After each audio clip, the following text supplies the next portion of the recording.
Hello दोस्तों, क्या हाल है। तारीख 6 अगस्त 2025, दिन बुधवार, हिंदी तिथि द्वादशी है। और आइए बात करते हैं आज के मुख्य समाचार में देश भर की तमाम बड़ी खबरों पर नजर डालते हैं। देखिए दोस्तों, एक तो इतिहास में आज का दिन बहुत ही विनाशकारी दिन रहा है। आज के दिन को हिरोशिमा डे के रूप में मनाया जाता है, हिरोशिमा दिवस। और इसके पीछे वजह यह है कि आज से ठीक 80 साल पहले दुनिया ने पहली बार एटॉमिक हथियारों का विनाशक रूप देखा था। अमेरिकी हमले से तबाह हो गए थे जापान के 2 शहर। आज ही के दिन दुनिया में पहली बार परमाणु हमला किया गया। यही वजह है कि हर साल 6 अगस्त को द्वितीय विश्व युद्ध यानी सेकेंड वर्ल्ड वॉर के दौरान जो हिरोशिमा पर परमाणु बम गिराए गए, उनकी सालगिरह के प्रतीक के रूप में मनाया जाता है। यह भयावह घटना 6 अगस्त 1945 को हुई थी, जब संयुक्त राज्य अमेरिका ने जापान के हिरोशिमा शहर पर लिटिल बॉय नामक एक परमाणु बम गिराया था। ये एग्जैक्ट वो तस्वीरें हैं दोस्तों उस वक्त की, देख सकते हैं आप। इस लिटिल बॉय से इतना विनाश फैला था। चलिए आगे बढ़ते हैं अपन खबरों में। देखिए, भारत आज 6 अगस्त से WHO और IRCH कार्यशाला की मेजबानी करेगा। 6 से 8 अगस्त तक नई दिल्ली में विश्व स्वास्थ्य संगठन WHO हर्बल औषधियों के लिए अंतर्राष्ट्रीय नियामक सहयोग कार्यशाला की मेजबानी की जाएगी और इसमें भारत भी शामिल होगा। 3 दिवसीय बैठकें होगी।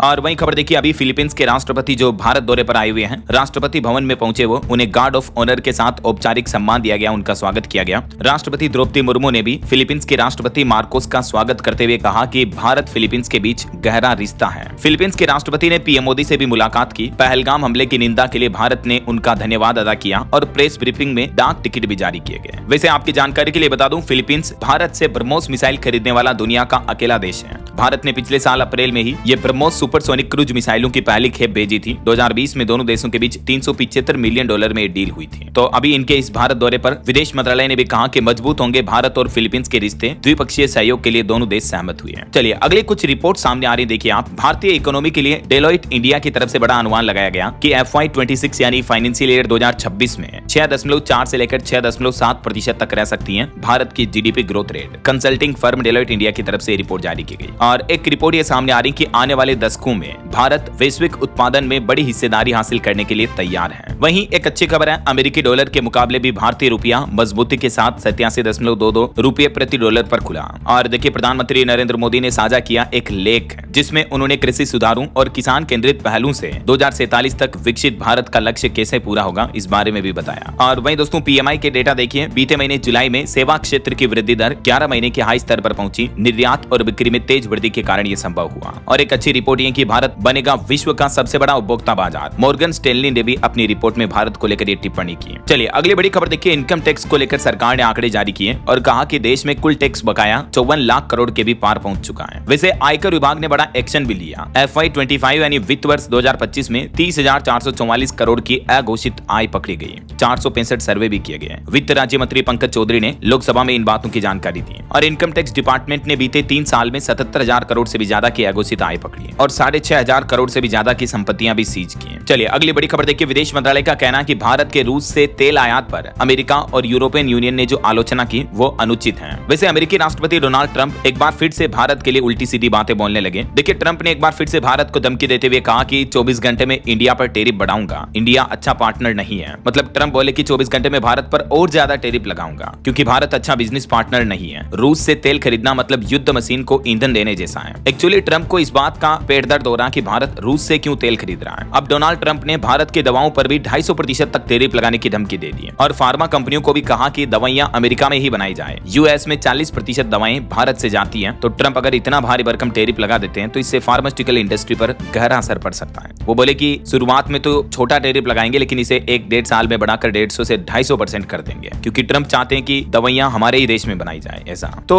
ट्रंप जो ये सब कुछ धमकियां दे रहे हैं, भारत ने ट्रंप की टैरिफ बढ़ाने की धमकी का भी जवाब दिया। और देखिए, हमारे विदेश मंत्री डॉक्टर एस जयशंकर बोले कि एक देश का दबदबा नहीं चलेगा। अब भारत भी ट्रंप को मुंहतोड़ जवाब देना शुरू कर चुका है। वैसे इस बीच देखिए, रूस से भी अच्छी खबर आई। रूस ने भारत से दोस्ती निभाई। ट्रंप की टैरिफ धमकी का रूस ने भी मुंहतोड़ जवाब दिया। भारत के बाद रूस ने ट्रंप को करारा जवाब देते हुए कहा कि हमसे व्यापार रोकना गैर कानूनी है। वहीं इधर अमेरिकी टैरिफ से निपटने के लिए भी भारत सरकार ने बड़ा प्लान तैयार कर लिया है। 20,000 करोड़ के इस मिशन की तैयारी शुरू हो चुकी है। हाल ही में आपको पता होगा, अमेरिका ने भारत पर 25% टैरिफ लगाने की घोषणा की। नीति, जो कि उनका कहना कि 7 अगस्त से लागू हो जाएगा। तो इसके लिए अब केंद्र सरकार का प्लान है 20,000 करोड़ का स्पेशल फंड बनाएगी सरकार, ताकि ट्रंप टैरिफ से निर्यातकों को होने वाले नुकसान की भरपाई की जा सके और भारतीय उत्पादकों और निर्यातकों को अंतर्राष्ट्रीय झटकों से बचाया जा सके। यही वजह है कि केंद्र सरकार अब 20,000 करोड़ रुपए का स्पेशल फंड भी बनाने जा रही है। और वहीं देखिए, अमेरिका को भारत ने एक और आईना दिखाया। 1971 के अखबार से भारतीय सेना ने भी अमेरिका पर निशाना साधा और कहा कि अमेरिका ने युद्ध के लिए पाकिस्तान को हथियार दिए थे 1971 में। अभी एक दिन पहले कल ही आपको पता होगा ट्रंप ने भी धमकी दी थी। तो ये देखिए, इंडियन आर्मी ने एग्जैक्टली 5 अगस्त 1971 का अखबार और उसका न्यूज आर्टिकल शेयर किया। भारत से 1971 का युद्ध जो पाकिस्तान ने लड़ा था वो अमेरिका और चाइना के हथियारों से लड़ा था। ट्रंप को मुंह तोड़ जवाब दिया भारत ने। और ट्रंप की टैरिफ धमकी पर भारत ने यह भी कहा कि अमेरिका खुद भी तो रूस के साथ यूरेनियम और खाद ले रहा, ट्रेड कर रहा, व्यापार कर रहा। ये तो वो बात हो गई, खुद श्रीमान बैंगन खाए औरों को परहेज बताए। क्या कहोगे अब आप इस बारे में? तो ये कुछ भारत अमेरिका के बीच मसले के अपडेट चल रहे हैं। और चलिए फिलहाल आगे बढ़ते हैं अपन खबरों में। देखिए, देश की राजधानी दिल्ली में अब आय प्रमाण पत्र बनाने के लिए आधार कार्ड अनिवार्य कर दिया गया है। बढ़ती अनियमितताओं पर रोक लगाने के लिए दिल्ली के एलजी उपराज्यपाल वीके सक्सेना ने दिल्ली सरकार के इस नियम को मंजूरी भी दे दी है। तो अब राजधानी में अब अगर आपको आय प्रमाण पत्र बनवाना है तो आधार कार्ड नंबर, आधार कार्ड देना जरूरी होगा, है ना। चलिए अगली खबर देखिए। 23,000 करोड़ के मेघालय शिलांग सिलचर हाईवे परियोजना के लिए भी भूमि अधिग्रहण का कार्य शुरू हो चुका है। 17 गांवों का चुनाव किया गया। मेघालय सरकार ने इसके लिए भूमि अधिग्रहण शुरू कर दिया है। और उड़ीसा सरकार ने भी एक नया आदेश लागू किया। उड़ीसा राज्य में अब महिलाओं को नाइट शिफ्ट में काम करने की भी अनुमति मिल चुकी है। हालांकि इसके लिए कंपनियों को महिलाओं से लिखित सहमति लेना अनिवार्य होगा। हाल ही में आपको पता होगा इस तरह का नियम दिल्ली सरकार की तरफ से भी लागू किया गया था। चलिए अगली खबर देखिए। गुरमीत राम रहीम फिर से जेल से बाहर आए। रक्षाबंधन से पहले उन्हें 40 दिन की पेरोल मिली। 15 अगस्त को अपना जन्मदिन भी मनाएंगे वो। तो राम रहीम की पेरोल पर एसजीपीसी प्रधान भी भड़के, बोले कि सरकार बंदी सिखों के लिए क्यों नहीं बनाती नियम, दोहरी नीति को बंद किया जाए। वहीं संसद सत्र का अपडेट देखिए। गोवा विधानसभा में एसटी को मिलेगा आरक्षण। लोकसभा में इसका बिल पास हो चुका है और मणिपुर में राष्ट्रपति शासन भी 6 महीने के लिए बढ़ाया गया। संसद के मानसून सत्र में लोकसभा में बीते दिन कई सारे बिल पर सहमति बनी, जिसमें एक मुख्य प्रस्ताव यह रहा कि मणिपुर में 6 महीने के लिए राष्ट्रपति शासन बढ़ाने पर संसद के दोनों सदनों से लोकसभा राज्यसभा से मंजूरी मिल चुकी है। और इस बढ़ोतरी के बाद अब कब तक लागू रहेगा यह राष्ट्रपति शासन? तो 13 फरवरी 2026 तक अब मणिपुर राज्य में राष्ट्रपति शासन लागू रहेगा। और वहीं दोस्तों आपको पता होगा बीते दिन हमारे उत्तराखंड राज्य में एक बड़ी प्राकृतिक आपदा सामने आई। उत्तराखंड के धराली में बादल फट गया, कई गांव जमीजौद हो गए। मात्र 34 सेकंड में सैकड़ों घर और होटल मलबे में तब्दील हो गए। वैसे अभी तक इस प्राकृतिक आपदा में 4 लोगों की मौत की खबर है, जबकि 50 से ज्यादा लापता हैं। तो मरने वालों की संख्या और आंकड़ा बढ़ सकता है। ये वो एग्जैक्ट वीडियो देखिए जरा आप। उत्तराखंड में बादल फटने का अनकट वीडियो सामने आ रहा। पहाड़ से पानी के साथ मलबा भी आया। नदी किनारे बसा पूरा का पूरा गांव मलबे में दब गया। ऐसे फटते हैं बादल, एकदम से सेकंड भर में तबाही मच जाती है। ये देख सकते हैं इस घटना के अलग अलग फुटेज भी है। मलबा मकानों से टकराया और कई सारी बिल्डिंग्स ढह गई, मकान जमीजौद हो गए। पूरे धराली गांव में मलबे में दब गया और पूरा का पूरा गांव तबाह हो गया। देख सकते हैं मलबे में कितने घरों की छतों तक मलबा आ गया। पूरी की पूरी एक मंजिला तक मलबे में दब गए घर। जो लोग घरों के अंदर थे बेचारे, उनको बाहर निकलने का मौका भी नहीं मिला। इस तरह से मलबे में दबे लोग अपने आप को बाहर निकाल रहे हैं। ये वाकई में दिल दहला देने वाली तस्वीरें हैं। ऐसी प्राकृतिक आपदाएं इंसानों का कितना नुकसान पहुंचाती हैं देखिए जरा। इस घटना के बाद सेना के एनडीआरएफ जवानों की टीमें तैनात की गई तुरंत लोगों के रेस्क्यू के लिए। ये मैप में आप देख सकते हैं उत्तराखंड के धराली में कहां पर ये बादल फटा। वैसे इस घटना में कई और लोगों के मारे जाने की आशंका है। होटलों में पानी घुस गया और होटलों की बिल्डिंग्स भी ढह गई, मलबा भर गया। मात्र 34 सेकंड में डूब गए सारे गांव। ये तस्वीरें देख सकते हैं आप। इस घटना के बाद उत्तराखंड के मुख्यमंत्री पुष्कर सिंह धामी ने भी तुरंत इमरजेंसी मीटिंग बुलाई। गृह मंत्री अमित शाह ने भी पुष्कर सिंह धामी से फोन पर बातचीत की, हर संभव मदद देने का ऐलान भी किया। और खबर है कि उत्तराखंड में जो बादल फटे इसमें हरसिल में सेना कैंप भी चपेट में आ गया। 8 से 10 जवान लापता होने की खबर आ रही है। लगातार 3 नालों में बादल फटे, हरसिल हेलीपैड और आर्मी कैंप भी तबाह हो गया। तो ईश्वर इन मरने वालों की आत्मा को शांति दें और घायलों के हम जल्द से जल्द स्वस्थ होने की कामना करते हैं। आगे मैं आपको बताऊंगा दोस्तों और भी अन्य राज्यों के मौसम समाचार भी विस्तार से। फिलहाल आगे बढ़ते हैं खबरों में। देखिए आप, एक श्रद्धांजलि। जम्मू कश्मीर के पूर्व राज्यपाल सत्यपाल मलिक का भी निधन हो गया। बिहार समेत ये 4 राज्यों के राज्यपाल रह चुके हैं। उनके कार्यकाल में 5 अगस्त के दिन ही आर्टिकल 370 हटा था। ईश्वर उनकी आत्मा को शांति दे। और झारखंड के पूर्व मुख्यमंत्री शिबू सोरेन जी का भी अंतिम संस्कार हो चुका है। हेमंत सोरेन ने मुखाग्नि दी। राहुल गांधी और खड़गे भी उनकी अंतिम यात्रा में शामिल हुए। वहीं खबर देखिए दोस्तों, महाराष्ट्र के कोल्हापुर जिले में नंदिनी मठ को माधुरी उर्फ महादेवी हाथी को वापस लाने के लिए राज्य सरकार का साथ मिला है। हाथीनी माधुरी को गुजरात से वापस लाने महाराष्ट्र सरकार सुप्रीम कोर्ट में दाखिल करेगी पुनर्विचार याचिका। और गृह मंत्री अमित शाह के नाम पर भी एक नया रिकॉर्ड बना। अमित शाह सबसे लंबे समय तक देश के गृह मंत्री रहने वाले पहले व्यक्ति बन चुके हैं। इस पद पर रहते हुए उनको 2258 दिन हो चुके हैं। 2019 में शपथ ली थी। इससे पहले ये रिकॉर्ड लाल कृष्ण आडवाणी के नाम पर था 2256 दिन का। तो उनका रिकॉर्ड तोड़ते हुए अमित शाह सबसे लंबे समय तक भारत के गृह मंत्री रहने के मामले में पहले नंबर पर आ चुके हैं। और वहीं देखिए राज्यसभा में CISF कमांडो बुलाने के विवाद पर भी हंगामा मच गया। खड़गे बोले कि विरोध करना हमारा अधिकार है। JP नड्डा ने कहा कि ये अलोकतांत्रिक तरीका है। संसद के मानसून सत्र के 12वें दिन भी विपक्ष ने बिहार की वोटर लिस्ट वेरिफिकेशन मामले पर प्रदर्शन किया और इस वजह से दोपहर 2 बजे कार्यवाही शुरू होते ही लोकसभा और राज्यसभा को आज 11 बजे तक के लिए स्थगित कर दिया गया। और वहीं खबर देखिए जम्मू कश्मीर को पूर्ण राज्य का दर्जा देने के मामले में भी सुप्रीम कोर्ट में अब 8 अगस्त को सुनवाई होगी। परसों के दिन अनुच्छेद 370 हटाने के बाद केंद्र सरकार ने जम्मू एंड कश्मीर को केंद्र शासित प्रदेश बनाया था 5 अगस्त 2019 को। चलिए खबर देखिए TMC सांसद बनर्जी ने भी लोकसभा चीफ व्हिप पद से इस्तीफा दिया। महुआ मोइत्रा से विवाद के बीच उन्होंने बड़ा कदम उठाया। महिला सांसद ने कल्याण को सुअर कहा था, तो उसके बाद से कंट्रोवर्सी शुरू हुई और अब उन्होंने इस्तीफा भी दे दिया है। वहीं खबर है मध्य प्रदेश के सीहोर में प्रदीप मिश्रा के कुबेश्वर धाम में भगदड़ मच गई, जिसमें 2 लोगों की जान चली गई। MP के सीहोर में कांवड़ यात्रा में शामिल होने पहुंचे थे कई सारे भक्त, भीड़ में दबने की वजह से जान गई है। वहीं इधर देखिए कांग्रेस महासचिव प्रियंका गांधी भी बोली कि जज तय नहीं करेंगे कौन सच्चा भारतीय है। सेना पर बयान को लेकर सुप्रीम कोर्ट ने कहा कि राहुल अगर सच्चे भारतीय होते तो ऐसा नहीं कहते। अभी एक दिन पहले जो सुप्रीम कोर्ट ने बयान दिया था तो उस पर प्रियंका गांधी ने यह बात कही है। इधर देखिए प्रधानमंत्री नरेंद्र मोदी ने भी दिल्ली स्थित संसद भवन परिसर में मंगलवार को NDA संसदीय दल की बैठक की। इसमें प्रधानमंत्री बोले कि विपक्ष अपने पैर पर कुल्हाड़ी मारने में माहिर है। ऑपरेशन सिंदूर पर बहस की मांग करके ही गलती की। NDA सांसदों ने PM मोदी को सम्मानित भी किया। ये तस्वीरें आप देख सकते हैं। चलिए खबर देखिए दोस्तों SYL यानी सतलुज यमुना लिंक नहर को लेकर देश की राजधानी दिल्ली में एक बार फिर से बैठक हुई। पंजाब के मुख्यमंत्री भगवंत मान ने PM मोदी पर तंज कसा और कहा कि ट्रंप कुछ ट्वीट ना करें तो पानी मिल जाएगा। हालांकि इस बैठक में भी SYL पर कोई सहमति नहीं बन पाई। अब हरियाणा सरकार का कहना है कि वो सुप्रीम कोर्ट जाएंगी। पंजाब के मुख्यमंत्री की शर्त केंद्र सरकार नहीं मान रही है। इधर हरियाणा के मुख्यमंत्री नायब सिंह सैनी भी बोले कि आज बैठक में एक कदम और आगे बढ़ा है। दरअसल पंजाब हरियाणा इन राज्यों के बीच विवाद चल रहा है इस SYL नहर मामले को लेकर। तो इसी को लेकर केंद्र सरकार दोनों राज्यों के बीच सुलझ कराने के लिए बैठकें करवा रही है। इससे पहले बैठक 9 जुलाई को भी हुई थी, उसमें भी कोई बातचीत नहीं बनी थी, है ना। और खबर देखिए पंजाब में SGPC की भी बैठक संपन्न हुई। तख्तों के जत्थेदारों के बीच टकराव को दूर करने को लेकर नियम बनाए गए, विचार करने की भी अपील करेंगे। वहीं इधर देखिए बिहार की राजनीति में तेज प्रताप ने दावा किया कि मेरे सामने कभी चुनाव नहीं लड़ेंगे तेजस्वी यादव। VVIP पार्टी के साथ गठबंधन का भी ऐलान किया। बोले कि हमारे अलायंस में RJD और कांग्रेस का भी स्वागत है। तो बिहार विधानसभा चुनाव से पहले ये राजनीति में बड़ा फेरबदल देखने को मिल रहा है। वहीं खबर देखिए दोस्तों NCERT की किताबों में राजस्थानी रियासतों को मराठा साम्राज्य का हिस्सा बताया गया। तो भाजपा सांसद समेत 4 राज परिवारों ने NCERT के खिलाफ अब मोर्चा भी खोल दिया। बोले कि ये एक राजनीतिक एजेंडा है। वहीं खबर आ रही कि हरियाणा में अब बेटे ही नहीं बल्कि बेटी के जन्म पर भी किन्नर करेंगे गाना बजाना और हरियाणा की नायब सिंह सैनी सरकार उन्हें बधाई के पैसे भी देगी। दरअसल हरियाणा सरकार ने बेटियों को आगे बढ़ाने के लिए एक नई पहल शुरू की है। अब किन्नर समुदाय लड़कियों के जन्म पर भी बधाई देने जाएगा। आपकी बेटी हमारी बेटी योजना के तहत किन्नर बेटी के जन्म पर उन माता पिता के घर जाएंगे, 21,000 रुपए का प्रमाण पत्र भी देंगे और उन्हें 1100 रुपए का शगुन मिलेगा। ये योजना हरियाणा राज्य में लिंग अनुपात में सुधार लाने में मदद करेगी और अवैध गर्भपात कराने वालों पर भी सख्त कार्रवाई की जाएगी। हरियाणा के नायब सिंह सैनी सरकार ने चेतावनी दी है। चलिए स्टूडेंट के लिए अपडेट आ रहा, नीट UG काउंसलिंग 2025 पर रोक लगी। फर्स्ट राउंड की चॉइस फिलिंग और लॉकिंग पर स्टे लगा। जल्द ही जारी होगी नई डेट्स। हालांकि ये अस्थायी रोक लगाई गई है और इसके पीछे कमेटी ने कोई कारण भी नहीं बताया है। और खबर आ रही है कि अब साबरमती रिवर क्रूज भी बंद होने की कगार पर पहुंचा, क्योंकि इस क्रूज को ऑपरेट करने वाली कंपनी को 3.5 करोड़ का नुकसान हुआ। PM मोदी का ये चौथा प्रोजेक्ट फेल होना तय दिख रहा है। साल 2023 में ये साबरमती रिवर फ्रंट पर क्रूज की शुरुआत की गई थी, है ना? लेकिन कंपनी प्रॉफिटेबल नहीं है तो ये सेवा बंद हो सकती है साहब। चलिए अगली बड़ी खबर देखिए, कनाडा में खालिस्तान दूतावास ने दावा किया रिपब्लिक ऑफ खालिस्तान दिया नाम। कनाडा सरकार के फंड से नई बिल्डिंग भी बनी है। वही देखिए राजस्थान जयपुर में भी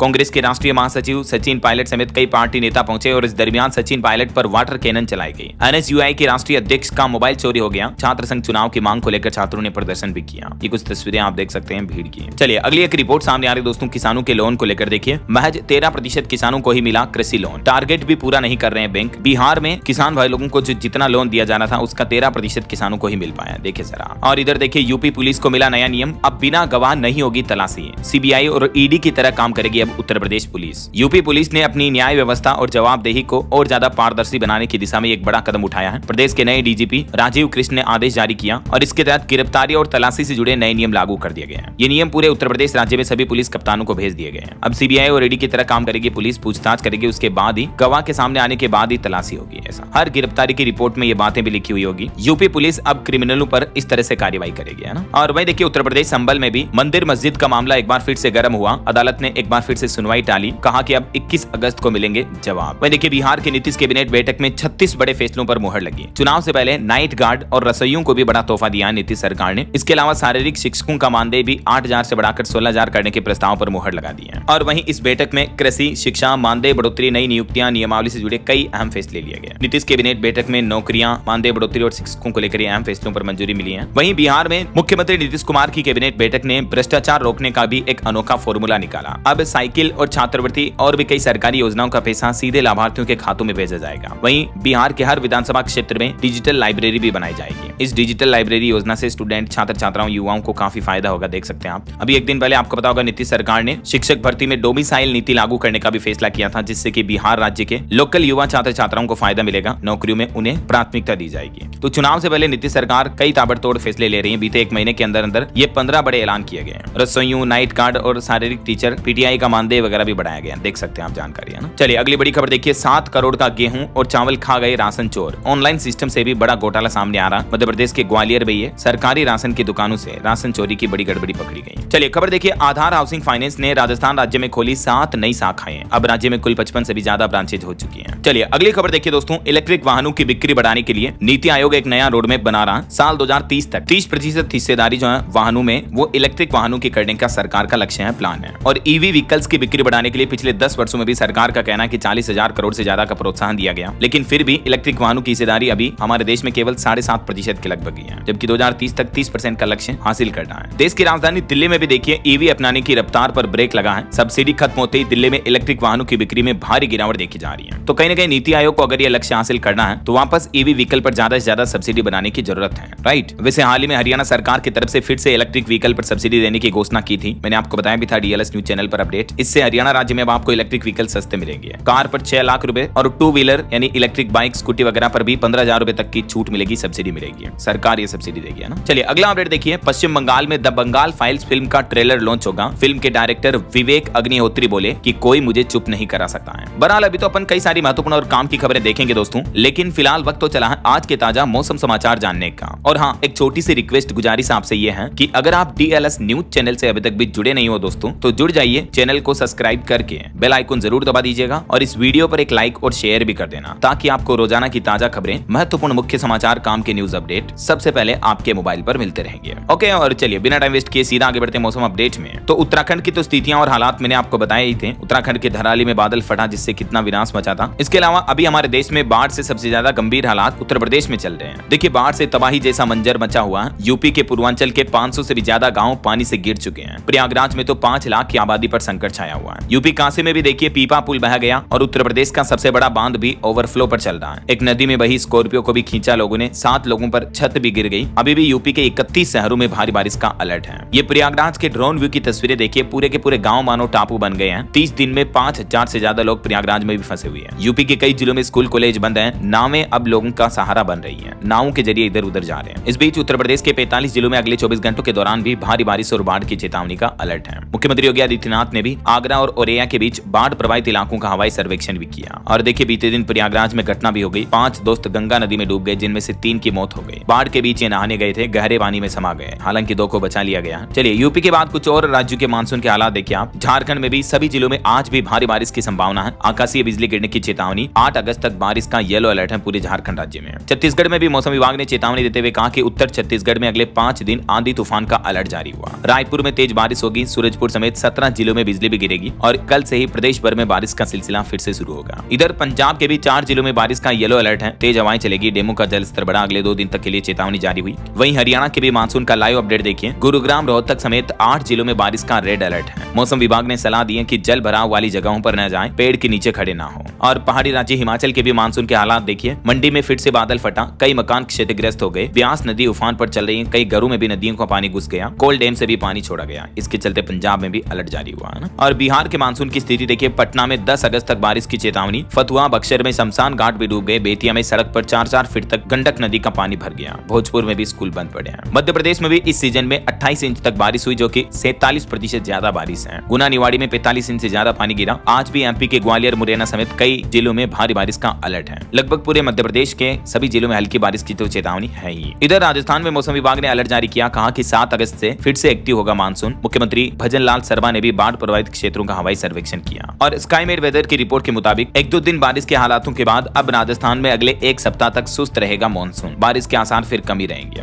हालांकि बिहार वगैरह और भी भारत के कई राज्यों में तो मानसून का असर जारी रहेगा। बिहार में भी अगले 24 घंटे अधिकतर जिलों में भारी बारिश की चेतावनी है और पहाड़ी राज्य उत्तराखंड और पश्चिमी उत्तर प्रदेश में भी अगले 48 घंटों में भारी बारिश का अलर्ट है। बाढ़ का खतरा भी मंडराया रहेगा। बाकी और भी दोस्तों अगले 24 घंटों के दौरान स्काईमेट वेदर की रिपोर्ट के मुताबिक देश भर में मौसम की संभावित गतिविधियां क्या रह सकती हैं, जिसकी जानकारी आप देख सकते हैं स्क्रीन पर। और सबसे अति भारी बारिश की चेतावनी की बात करें तो केवल केरल राज्य ऐसा है जहां रेड अलर्ट है और बाकी हिमाचल, हरियाणा, दिल्ली, उत्तराखंड, उत्तर प्रदेश, बिहार, तमिलनाडु, पुडुचेरी यहाँ बारिश का ऑरेंज अलर्ट है। बाकी मध्य भारत के अधिकतर जिलों में येलो अलर्ट रहेगा। ओके, और चलिए मौसम के बाद अब अपन आज के सराफा बाजार पर नजर डाल लेते हैं। देखिए दोस्तों, बीते दिन सोने का भाव मामूली 91 रुपए घटकर 1,76,000 रुपए प्रति 10 ग्राम तक पहुंच चुका है, जबकि चांदी अभी भी 1,12,000 रुपए प्रति किलो चल रही है। बाकी और भी अलग अलग कैरेट के हिसाब से गोल्ड का प्राइस आप देख सकते हैं स्क्रीन पर। वैसे दोस्तों इसी साल 2025 के अंत तक दिसंबर तक सोना कितना महंगा हो सकता है, तो इसको लेकर मैंने आपको कल शाम को एक रिपोर्ट बताई थी। आईसीआईसीआई बैंक और अजय केडिया की तरफ से रिपोर्ट जारी की गई है। तो आने वाले कुछ महीनों में सोने के भाव कहां तक जा सकते हैं, कितने बढ़ सकते हैं, इस रिपोर्ट वाले वीडियो में आप देख पाएंगे। ठीक है ना।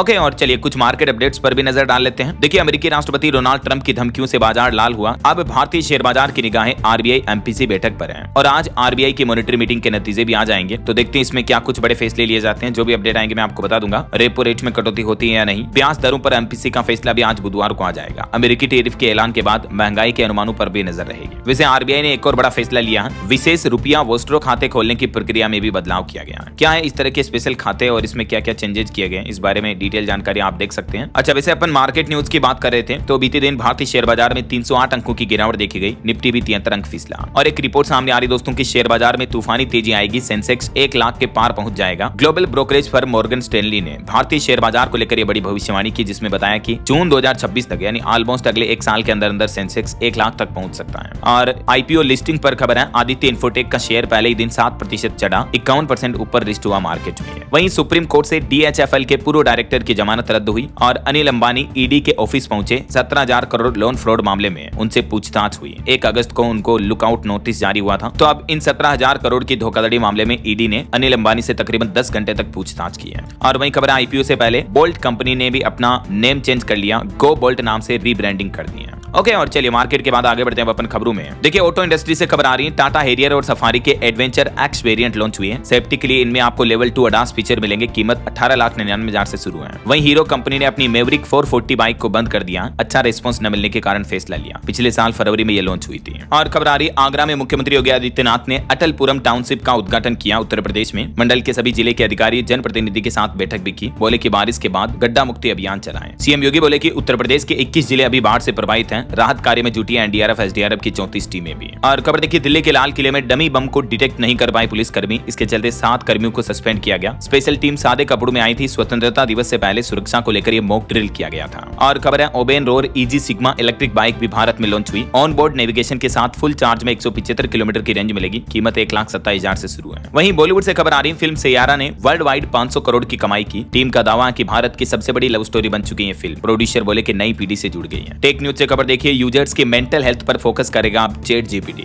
लंबे काम के दौरान ब्रेक लेने का आपको रिमाइंडर देगा। लोग हर दिन 250 करोड़ से ज्यादा सवाल पूछ रहे हैं एआई चैट जीपीटी से। वहीं वैज्ञानिकों की एक चौंकाने वाली रिपोर्ट सामने आ रही है कि राजस्थान में देखिए, सोलर प्लांट ने 5 डिग्री तक तापमान बढ़ाया। लाखों पेड़ काटने से जीवन चक्र भी तबाह हुआ। पक्षियां, तितलियां, कई जीव जंतु गायब हो गए। खजूर और अनार के उत्पादन में भी 75% तक की गिरावट देखी गई। राजस्थान के 4 जिलों में जीवन चक्र यानी लाइफ साइकिल पूरी तरह से तबाह हो गया है, क्योंकि पिछले कुछ सालों में 26 लाख पेड़ काटे जा चुके हैं। अगले 5 साल में और 38 लाख पेड़ काटे जाएंगे। वजह क्या है? एक्चुअली ये देख सकते हैं आप, पहले जमीन इस तरह से थी पहले फोटो में, फिर पेड़ काटने के बाद जमीन बंजर हो गई और अब यहाँ सोलर पावर प्लांट लगाए गए हैं। ये तीनों सैटेलाइट इमेज है राजस्थान के बीकानेर के नूरसर की है। तो ये सोलर पावर प्लांट लगाने के बाद आसपास के इलाकों में गर्मी भी बढ़ जाती है। इससे जीव जंतु भी विलुप्त हो रहे हैं। देखिए जरा। और वैज्ञानिकों ने भी एक चेतावनी दी कि खतरा अभी टला नहीं है। वैज्ञानिकों की भविष्यवाणी से दशकों पहले आया महासंकट, आफ्टर शॉक्स का सिलसिला अब भी जारी है। दरअसल अमेरिका की वाशिंगटन यूनिवर्सिटी के भूकंप वैज्ञानिकों ने ये चेतावनी दी और कहा कि यह घटना वहां घटी जो इतिहास में विनाशकारी भूकंपों के लिए कुख्यात रहा है और आने वाले समय में भी धरती में कई सारे बड़े भूकंप देखने को मिल सकते हैं। हाल ही में रशिया में आया था 8 की तीव्रता से भी ज्यादा का बड़ा भूकंप। उसके बाद ज्वालामुखी भी फटा था। 600 साल बाद फटा आइसलैंड का ज्वालामुखी भी धरती के भीतर बढ़ते तनाव का मानो ये अलार्म बज चुका है। जलवायु और पर्यावरण संतुलन के लिए खतरा, धरती को काफी नुकसान पहुंचा रहा है। तो ये कुछ रिपोर्ट सामने आ रही है। और मोबाइल फोन लॉन्चिंग पर खबर है दोस्तों, Vivo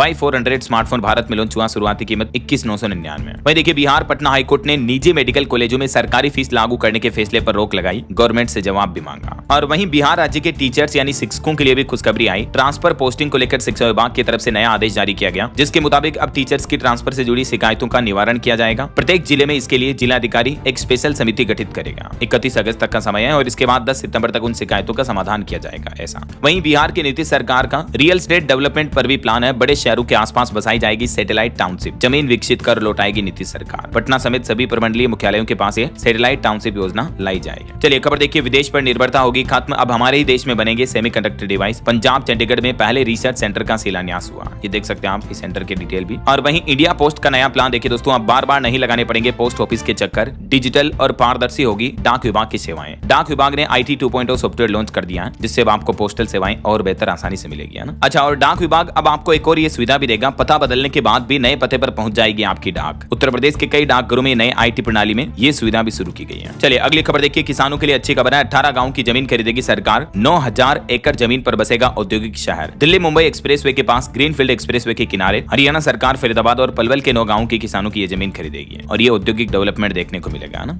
और खबर है 15 अगस्त को दिल्ली NCR के इस शहर में भी निकाली जाएगी 3000 फीट लंबी तिरंगा यात्रा। ये यात्रा नोएडा स्टेडियम से शुरू होकर निठारी में समाप्त होगी। चलिए इंडियन आर्मी से जुड़े कुछ अपडेट देखिए दोस्तों। वायुसेना और नौसेना ने ब्रह्मोस मिसाइलों का बड़ा ऑर्डर दिया। इनसे ही ऑपरेशन सिंदूर के दौरान पाकिस्तान की कमर तोड़ी थी, तो अब भारतीय सेना की ताकत और मजबूत होगी। वहीं पाकिस्तान द्वारा किए गए सीजफायर के उल्लंघन की खबरों का भी भारतीय सेना ने खंडन किया और कहा कि ये असत्य और भ्रामक खबरें हैं। और वैसे रक्षा मंत्रालय ने एक और बड़ा फैसला लिया। DAC की बैठक में 67,000 करोड़ के विभिन्न खरीद प्रस्तावों को भी मंजूरी दे दी है। इनके जरिए लंबी दूरी तक उड़ने वाले ड्रोन, मिसाइल सिस्टम, निगरानी रडार समेत कई सारी चीजें खरीदी जाएगी। और देखिए हमारे भारत के CDS अनिल चौहान बोले कि तीनों सेनाओं में तालमेल और तकनीकी बदलाव जरूरी है भविष्य के युद्ध को जीतने के लिए। वहीं कुछ इंटरनेशनल अपडेट देखिए, ब्राजील के पूर्व राष्ट्रपति बोल्सोनारो को नजरबंद करने का आदेश दिया वहां की सुप्रीम कोर्ट ने। और बांग्लादेश में अगले साल फरवरी में होंगे आम चुनाव, अंतरिम सरकार के सलाहकार मोहम्मद यूनुस ने ऐलान किया है। और अमेरिकी राष्ट्रपति डोनाल्ड ट्रंप ने एक और नया फैसला लिया। अमेरिकी वीजा के लिए भरने होंगे अब 12.5 लाख रुपए, लगभग $15,000 तक की सिक्योरिटी बॉन्ड जमा करानी होगी, तभी अब अमेरिका का वर्किंग वीजा मिल पाएगा ना। और खबर आ रही रूस के कामचटका में एटमी पनडुब्बी ठिकाने को भी भूकंप से नुकसान हुआ, सैटेलाइट तस्वीरों में खुलासा हुआ है। ओके, और चलिए आगे बढ़ते हैं अपन खबरों में। देखिए हिमाचल की सुक्खू सरकार को भी हिमाचल हाईकोर्ट से तगड़ा झटका लगा। सरकारी भूमि पर अवैध कब्जों को नियमित करने की नीति को रद्द करने का आदेश जारी किया हिमाचल प्रदेश हाईकोर्ट ने। और देश के सर्वोच्च न्यायालय सुप्रीम कोर्ट ने भी एक बड़ा फैसला सुनाया, कहा कि पर्यावरण नुकसान के लिए प्रदूषण नियंत्रण बोर्ड वसूल सकता है हर्जाना। वहीं देखिए तमिलनाडु सरकार को भी मद्रास हाईकोर्ट ने निर्देश देते हुए कहा कि ट्रांसजेंडर आरक्षण पर जल्द फैसला ले तमिलनाडु सरकार।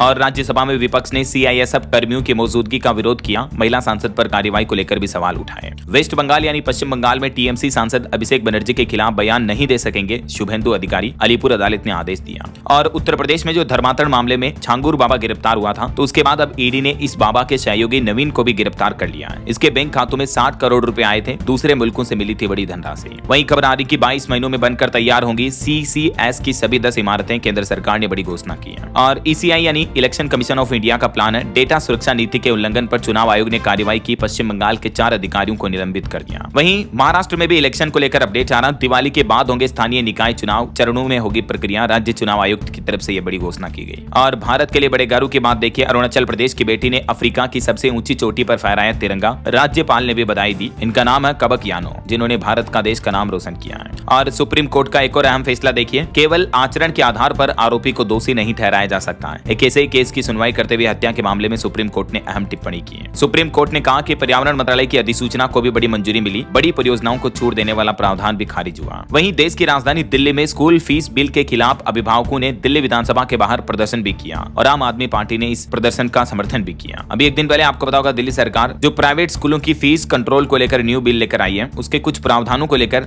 अभिभावक ये विरोध कर रहे हैं, देख सकते हैं आप डिटेल। वहीं देखिए RSS प्रमुख मोहन भागवत का कहना है कि पूरे देश में 1000 से ज्यादा जगहों पर कार्यक्रम करेगा RSS। दिल्ली के विज्ञान भवन में भी 26 से 28 अगस्त को 3 दिवसीय संवाद कार्यक्रम का आयोजन किया जाएगा। और देखिए विमानन सुरक्षा ब्यूरो की तरफ से देश भर की विमानन कंपनियों को एडवाइजरी जारी की, कहा कि पुख्ता करें सभी हवाई अड्डों पर सुरक्षा, आतंकी समूह से भी खतरा है। एयर इंडिया के विमान में एक बार फिर से लापरवाही देखी गई। दिल्ली मिलान उड़ान को रद्द किया गया। बोइंग 787 ड्रीम लाइनर विमान में तकनीकी खराबी आई। वैसे आपकी जानकारी के लिए बता दूं, यही कंपनी की यही सीरीज का ड्रीम लाइनर विमान ही था जिसका हादसा हुआ था हमारे अहमदाबाद में, है ना। और वहीं देखिए गौतम अडानी ने अदानी पोर्ट्स के कार्यकारी अध्यक्ष का पद छोड़ा और पेटीएम से जैक मा की कंपनी एंट फाइनेंशियल्स भी बाहर निकल चुकी है। 3,803 करोड़ रुपए में बेची 5.84% हिस्सेदारी। तो पेटीएम से अब चाइना का हिस्सा हट चुका है। ये चाइनीज कंपनी थी ना। और यूएस टेरिफ पर भी एक खबर आ रही कि कपड़ा उद्योग निर्यातकों ने जताई उम्मीद, कहा कि एफटीए के जरिए अमेरिकी टेरिफ की भरपाई करना संभव हो सकता है। वहीं देखिए उत्तर प्रदेश में अब गांव में भी घर बनाने के लिए लोन देंगे बैंक। लेखपाल और एसडीएम स्तर पर रिकॉर्ड तैयार होगा। यूपी की योगी सरकार का प्लान है ग्रामीण क्षेत्रों में भी अब गांव के लिए लोगों को लोन मिल पाएगा। इसके लिए बैंक मिलकर ये नया प्लान बना रहे हैं। और 500 रुपए के नोटों को लेकर देखिए कि क्या 500 के नोटों की आपूर्ति बंद होने वाली है। वित्त राज्य मंत्री ने सदन में ये बात को लेकर जवाब भी दिया और कहा कि भारतीय रिजर्व बैंक ने बताया कि बार बार उपयोग किए जाने वाले मूल्य वर्ग के बैंक नोटों तक जनता की पहुंच को बढ़ाने के उनके प्रयास के तहत जो 28 अप्रैल को 100 रुपए 200 रुपए के नोटों को लेकर एक परिपत्र जारी किया गया था। इस बारे में ही वित्त राज्य मंत्री पंकज चौधरी ने राज्यसभा में लिखित जवाब दिया और उन्होंने ये भी कहा कि 500 रुपए के नोटों की आपूर्ति बंद करने की कोई योजना नहीं है। एक्चुअली एटीएम में 500 और 100-200 के नोटों की आपूर्ति बढ़ाने के लिए जो आरबीआई ने ऑर्डर जारी किया था, तो कई लोग उसी का गलत मतलब समझ रहे थे। तो इसीलिए सरकार ने ये क्लेरिफिकेशन भी जारी किया कि 500 रुपए के नोट बंद नहीं होंगे, है ना। चलिए अगली बड़ी खबर देखिए। इस राज्य में पब्लिक ट्रांसपोर्ट बंद हुआ। परिवहन कर्मचारियों की हड़ताल चालू हुई। सैलरी बढ़ाने समेत इनकी कई मांगों को लेकर कर्नाटक राज्य में परिवहन कर्मचारियों की अनिश्चितकालीन हड़ताल शुरू हो चुकी है। इसके चलते कर्नाटक में बस सेवाएं वगैरह भी ठप है। और खबर आ रही कि ट्रेन में बिना टिकट चलने वाले लोग जरा सावधान हो जाएं। रेलवे ने ऐसा जाल बिछाया, बीते 4 महीनों में ही 71 करोड़ रुपए का जुर्माना वसूला। पश्चिम रेलवे ने बिना टिकट यात्रा करने वाले यात्रियों पर यह कार्रवाई की है ना। चलिए अगली बड़ी अच्छी खबर आ रही कि गारंटर का झंझट खत्म हुआ। छत पर लगाओ सोलर और पाओ 2 लाख का बिना गारंटी लोन। दरअसल भारत सरकार की जो प्रधानमंत्री सूर्य घर योजना है उसके तहत सोलर पैनल लगवाने वालों को अब सब्सिडी के साथ 2 लाख रुपए तक का बिना गारंटी लोन भी दिया जाएगा। केंद्र सरकार की तरफ से इस लोन की प्रक्रिया और लोन की शर्तों के बारे में डिटेल भी जानकारी शेयर की है, देख सकते हैं आप। और इस योजना में आवेदन करने के लिए आपको pmsuryaghar.gov.in इस पोर्टल पर जाना है और इन स्टेप्स को स्टेप बाय स्टेप फॉलो करके आप ऑनलाइन आवेदन कर सकते हैं। चलिए अगला अपडेट देखिए। सेबी के नए प्लान से मार्केट में हड़कंप समझ गया। BSE, CDSL समेत कई सारे शेयरों में भारी गिरावट देखने को मिली क्योंकि वीकली एक्सपायरी खत्म करने और ऑप्शन ट्रेडिंग सख्त करने की योजना से शेयर मार्केट में यह हलचल देखी गई। वहीं देखिए उत्तर प्रदेश में अलीगढ़ में पहुंचे मुख्यमंत्री योगी आदित्यनाथ। अगले महीने से बनेगा नया लिंक एक्सप्रेसवे। बाढ़ पीड़ितों को भी घर देगी यूपी की योगी सरकार। और यूपी योगी सरकार ने कन्या सुमंगला योजना को लेकर भी रिपोर्ट जारी की, जिसमें सामने आ रही कि 3 साल में सिर्फ 37% राशि ही खर्च हो पाई। कई गरीब लड़कियां अभी भी इस योजना से वंचित हैं। वहीं देखिए दैनिक जागरण की पहल का असर दिखा। सीएम योगी ने लिया बड़ा फैसला। अब जर्जर स्कूलों में नहीं पढ़ेंगे बच्चे, ऐसे स्कूलों की मरम्मत की जाएगी। और योगी सरकार ने एक और बड़ा फैसला लिया। 2 से 3,000 स्कूलों का विलय अब निरस्त होगा। सबसे ज्यादा मामले अंबेडकर नगर में देखने को मिल रहे हैं। जिन स्कूलों में स्टूडेंट की संख्या 50 से ज्यादा है, ऐसे स्कूलों का विलय अब नहीं किया जाएगा या 1 किलोमीटर से ज्यादा दूरी वाले स्कूलों का भी विलय नहीं होगा। और वहीं यूपी प्रयागराज से अयोध्या का आरामदायक सफर कर पाएंगे आप। परिवहन विभाग ने ई अटल बस सेवाएं शुरू की है। वहीं उत्तर प्रदेश में बिजली बिल को लेकर भी खबर आ रही कि प्रदेश में 1.5 लाख से भी ज्यादा स्मार्ट प्रीपेड मीटर से शुरू नहीं हुई बिलिंग। लोगों को मिल सकता कई महीनों का बिल भी। और यूपी लखनऊ के इन 8 जोन में नो पार्किंग जोन घोषित कर दिए गए। अगर वाहन खड़ा किया तो पुलिस वाले उठा के ले जाएंगे, ध्यान रखिए। जिसमें कई सारे जोन शामिल हैं, देख सकते हैं आप। और बिहार में देखिए बक्सर शिक्षा विभाग ने सख्त आदेश जारी किया। कार्यालयों में बाहरी व्यक्तियों का प्रवेश अब बंद रहेगा। और खबर है यूपी के सीएम योगी आदित्यनाथ ने उत्तराखंड के मुख्यमंत्री पुष्कर सिंह धामी से फोन पर बातचीत की, प्राकृतिक आपदा की जानकारी ली। और सीएम योगी की एक और पहल रंग लाई। आगरा बनेगा कंद फसलों के नवाचार की वैश्विक राजधानी भी। एक बड़ा समझौता हुआ है। और वहीं देखिए दोस्तों, देश की राजधानी दिल्ली में स्कूली शिक्षकों को किया जाएगा ट्रेडिशनल नॉलेज सिस्टम में ट्रेंड। 2 IIT में प्रशिक्षण होगा। भारत गणराज्य सरकार और फिलीपींस दोनों देशों के बीच रणनीतिक साझेदारी की स्थापना पर भी घोषणा हुई। पीएम नरेंद्र मोदी कल 7 अगस्त को MS स्वामीनाथन शताब्दी अंतर्राष्ट्रीय सम्मेलन का उद्घाटन भी करेंगे। और भारत के मेडिकल इंडस्ट्री में आज एक नया अध्याय लिखा जाएगा। हिमाचल प्रदेश में पहली बार रोबोटिक सर्जरी 7 अगस्त को होगी। कल 8 घंटे की जगह 3 घंटे ही लगेंगे इसमें। वही खबर देखिए, राजस्थान नागौर में मकराना में 20 किलोमीटर तक के दायरे में निजी वाहन होंगे टोल से मुक्त। सरकार ने मांगे मान ली है। आगरा में यूपी के सीएम योगी आदित्यनाथ ने किया अटलपुरम टाउनशिप का शुभारंभ। 1430 नए आवास बनाए जाएंगे। और वहीं यूपी में 45,000 करोड़ के नोएडा लखनऊ एक्सप्रेसवे से भी यूपी टूरिज्म को पंख लगेंगे। इसको भी उत्तर प्रदेश सरकार की तरफ से मंजूरी मिल चुकी है। और बड़ी खबर देखिए, सहारा इंडिया में अगर आपका पैसा फंसा हुआ है तो सरकार ने कहा कि इस तारीख से ही रिफंड मिलना शुरू हो चुका है। रिपोर्ट्स के मुताबिक 25 जुलाई 2025 पिछले महीने से रिफंड भुगतान की प्रक्रिया को औपचारिक रूप से फिर से शुरू कर दिया है। सहारा इंडिया में फंसे पैसों का इंतजार कर रहे लाखों निवेशकों के लिए राहत की खबर आई है। और इस रिफंड के लिए सरकार ने फिलहाल जो शर्तें तय की हैं, आपको ये डॉक्यूमेंट देना है। निवेश की गई राशि 10,000 रुपए तक होनी चाहिए। बाकी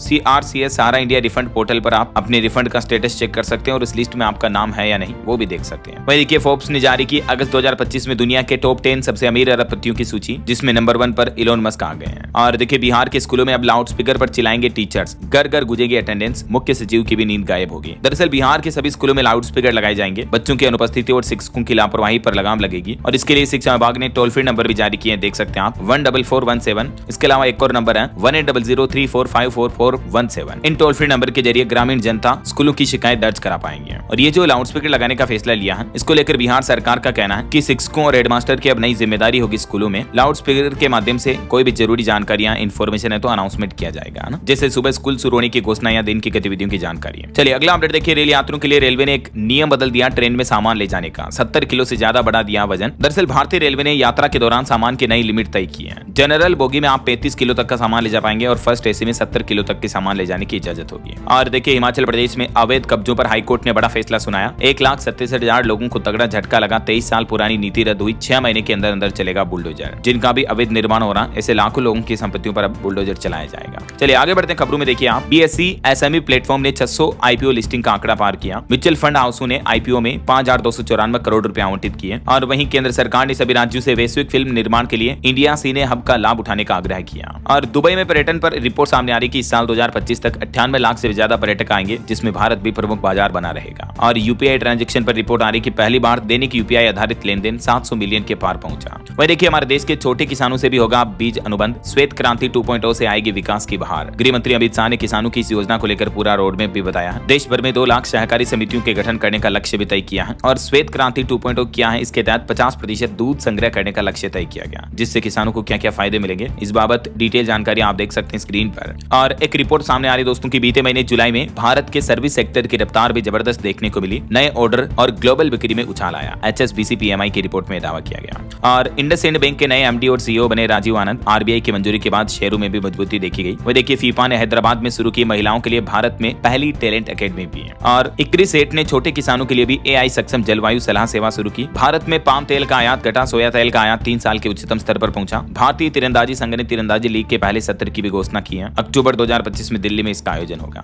और आयुष मंत्रालय ने औषधीय पौधों के संरक्षण को बढ़ावा देने हेतु 2 ऐतिहासिक समझौतों पर भी हस्ताक्षर किए हैं। चलिए दोस्तों कुछ और स्टेट न्यूज अपडेट देख लेते हैं फटाफट से। देखिए राजस्थान में प्रवर समिति की बैठक में आज बिल को मिलेगी मंजूरी। मानसून सत्र में पास होकर लागू होगा कोचिंग सेंटर बिल। वहीं राजस्थान की उप मुख्यमंत्री दिया कुमारी ने मुख्यमंत्री भजनलाल शर्मा को राखी बांधी, बोली कि मैं इन्हें अपना बड़ा भाई मानती हूँ। और देखिए राजस्थान में यूरिया खाद की कमी आ रही, किसानों की लंबी लाइनें लगी, भगदड़ मच गई कई जगहों पर। ये सीकर की घटना है। और आज से राजस्थान में रोडवेज बसों का सफर करना भी महंगा होगा। किराए में 10% से ज्यादा की बढ़ोतरी की जा रही है। ये किस श्रेणी में कितना किराया बढ़ाया गया, इस टेबल में जानकारी आप देख सकते हैं। और नई दरें कुछ इस तरह से होंगी राजस्थान रोडवेज में, है ना। हालांकि वैसे रक्षाबंधन के मौके पर राजस्थान में भी 2 दिन रोडवेज बसों में फ्री यात्रा कर पाएंगी महिलाएं। यूपी की योगी सरकार की तरह राजस्थान सरकार ने भी 9 और 10 तारीख को फ्री यात्रा सफर कराने की घोषणा की महिलाओं के लिए। और देखिए राजस्थान के मुख्यमंत्री ने 600 से ज्यादा आंगनबाड़ी वर्कर्स को राखी का गिफ्ट दिया। 501 रुपए डीबीटी के जरिए बैंक खाते में भेजे। कई जिलों में ये धनराशि दी गई। मध्य प्रदेश के कुछ अपडेट देखिए। एमपी में चलेगा हर घर तिरंगा हर घर स्वच्छता अभियान इस स्वतंत्रता दिवस के मौके पर। और मध्य प्रदेश सरकार ने मजदूरों के हक में भी कुछ बड़े फैसले लिए। एमपी में दुकान एवं स्थापना अधिनियम 1958 और कारखाना अधिनियम 1948 में भी संशोधन पारित हुआ। अब मजदूरों को ओवर टाइम की अतिरिक्त मजदूरी देनी होगी। और भी ज्यादा डिटेल जानकारी आप देख सकते हैं एमपी सरकार के इन फैसलों की। वहीं मध्य प्रदेश के मुख्यमंत्री डॉक्टर मोहन यादव बोले, पूरे प्रदेश में सोलर पंप स्थापना का सघन अभियान चलेगा, किसानों को इससे राहत मिलेगी। 10 लाख सोलर पंप लगाने का लक्ष्य तय किया अगले साल 26 तक। और देखिए एमपी मुरैना में भी 600 मेगावाट सौर ऊर्जा संयंत्र को हरी झंडी दिखाई। और मध्य प्रदेश में क्राइम पर भी चौंकाने वाली रिपोर्ट सामने आ रही कि रोजाना 20 रेप हो रहे हैं, 33 महिलाओं के अपहरण हो रहे हैं। वहीं एमपी हाईकोर्ट के स्टे पर एक विक्रम अवार्ड होल्ड। मुख्यमंत्री ने 11 विक्रम और 11 एकलव्य पुरस्कार भी दिए। एमपी जबलपुर में भी अब बिना हेलमेट के पेट्रोल नहीं मिलेगा, कलेक्टर ने आदेश जारी किया।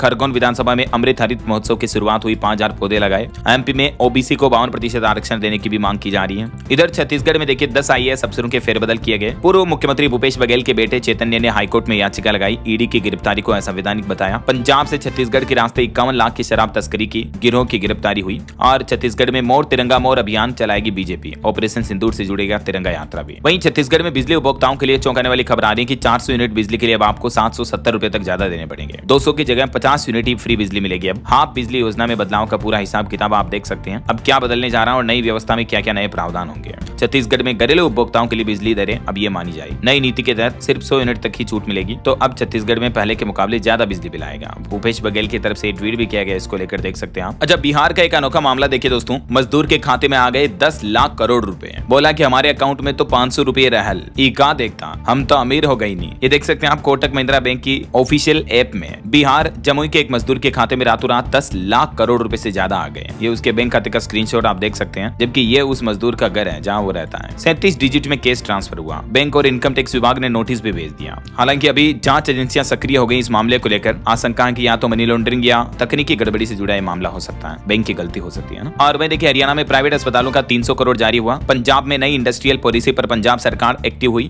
चंडीगढ़ में अब ट्रैफिक पुलिस नहीं रोकेगी गाड़ियां, चालान सिर्फ कैमरे से कटेंगे। और पंजाब में 2027 विधानसभा चुनाव की तैयारियां भी करने लगी बीजेपी। तो कुछ एजुकेशनल अपडेट्स देखिए आप। इंडियन नेवी में डिग्री डिप्लोमा वालों के लिए भर्ती निकली है। 9 अगस्त से पंजीकरण शुरू हो जाएंगे। और TSSB ने नॉन टीचिंग के 615 पदों पर भर्ती निकाली है। लास्ट डेट 16 सितंबर रहेगी। 18 अगस्त से फॉर्म भरना शुरू होंगे। बिहार में भी 3727 पदों पर भर्ती का नोटिफिकेशन जारी हुआ। 25 अगस्त से आवेदन शुरू होंगे। 26 सितंबर लास्ट डेट रहेगी। वहीं CISF की भी ताकत में इजाफा होगा। हर साल 14,000 नई भर्तियां की जाएगी, सरकार ने घोषणा की। और SSC JEE भर्ती में रिक्तियों की संख्या भी बढ़ाकर 1731 की गई। ओके, और अंत में दोस्तों आज के राशिफल पर नजर डाल लेते हैं। तो देखिए मेष, मिथुन और धनु राशि वालों के करियर में तरक्की के योग दिख रहे हैं। मकर राशि वालों को भी निवेश से फायदा मिलेगा। और भी कुछ अलग अलग राशियों का राशिफल आप देख सकते हैं स्क्रीन पर। और हाँ दोस्तों, आप मुझे कमेंट करके बताइए कि महिलाओं के लिए भारत में पहली टैलेंट एकेडमी किस शहर में शुरू हुई है। कमेंट में बताइए। सही जवाब देने वाले लोगों को रैंडमली सेलेक्ट होने पर DLS न्यूज टीम की तरफ से एक शानदार सरप्राइज गिफ्ट जीतने का मौका मिलेगा। और इसी के साथ ही अगर आपको वीडियो अच्छा लगा तो इसे लाइक करना, शेयर भी करना। DLS न्यूज चैनल को सब्सक्राइब करके बेल आइकन जरूर दबा देना, रोजाना ऐसी इन्फॉर्मेटिव जानकारियां, महत्वपूर्ण समाचार देखते रहने के लिए। ओके, ख्याल रखिएगा अपने आप का, अपने परिवार का। मिलेंगे अगले नेक्स्ट अपडेट में, तब तक के लिए जय हिंद, जय भारत, वंदे मातरम।